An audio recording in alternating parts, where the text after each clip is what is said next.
Hey guys, আসসালামু আলাইকুম and welcome back to our channel. আগে তো চলে আসছি তোমাদের সামনে একটা নিউ ইন্টারেস্টিং মিনি ভ্লগ।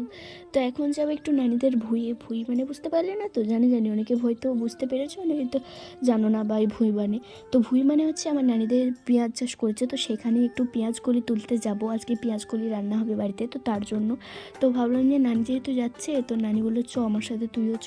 তো আমি ভাবলাম যে চলো যাওয়া যাক। তো তাই জন্য এখন যাচ্ছি নানির পিছু পিছু। মানে পেঁয়াজ চাষ করেছে সেখানে, তো সেরকম চাষ করিনি, জাস্ট একটু লাইন দিয়ে একটু করেছে। তো তোমরা তো ওখানে গিয়ে দেখতেই পাবে। আর তার আগে দেখতে পেলে নানি আগে ঘুঁটেগুলো একটু রোদে দিয়ে দিল। তো হ্যাঁ, গ্রাম্য এলাকায় এসবই হয়, মানে ঘুঁটে রোদে দেওয়া হয়তো এই শহরের মানুষ এইরকম কিছুই জানে না। তো আমাদের গ্রাম্য এলাকায় এসব হয়, অনেকেই জানো। তো তারপরে এখানে এখন যাচ্ছি নানি পিছু পিছু। জানি না নানি কোথায় নিয়ে যাচ্ছে আমাকে। নানি বাড়ির জিনিস আমি সেরকম কি জানবো, নানি যেখানে যাচ্ছে আমি তার পিছু পিছু সেখানেই যাচ্ছি। তো দেখতে পাচ্ছ এখানে মাঠে চলেও এসেছি, আর কি সুন্দর লাগছে তাই না? মাঠের এলাকা আমার খুবই ভালো লাগে।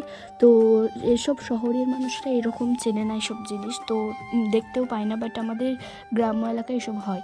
তো তারপরে দেখতে পারলে নানিরা এখানে বাগান করেছিল, বাট পুরো মানে বাগান মানে গাছটা লাগিয়েছিল, সেখানটা পুরোই একবারে জঙ্গল হয়ে গেছে।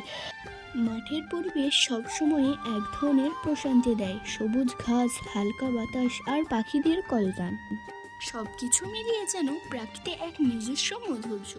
সকালে সূর্যের আলো যখন মাঠে পড়ে, তখন ঘাসের ওপর জমে থাকা শিশির বিন্দু চকচক করে ওঠে। বিকালে চারিদিকে খেলাধুলো করে শিশুরা, এবং মাঠে বিভিন্ন চাষিরা বিভিন্ন রকমের চাষ করে, যার কারণে মাঠ ফসলে ঢেকে ওঠে। এলে যেন সবুজ জিনিস চোখে পড়ে, এবং তার কারণে চোখ যেন জুড়িয়ে যায়। মাঠের এই সৌন্দর্য জীবনে কখনো ভোলার মতো নয়। চলে এলাম এখন সেই ভুঁয়ে, মানে পেঁয়াজ কলি তুলতে। পেঁয়াজ তুলবো না, পেঁয়াজ কলিগুলোর পাতাগুলো তুলবো আর কি, যেটা বলতে পেঁয়াজের পাতা সেটাকে বলা হয় কলি। অনেকেই জানো, অনেকে জানো না, তার জন্য আমি বলে দিলাম। তো তোলা হয়ে গেছে, অল্পখানি তুললাম, তারপরে এখন চলে যাব।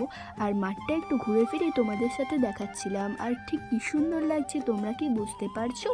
জানি অনেকে দেখতে পাচ্ছ।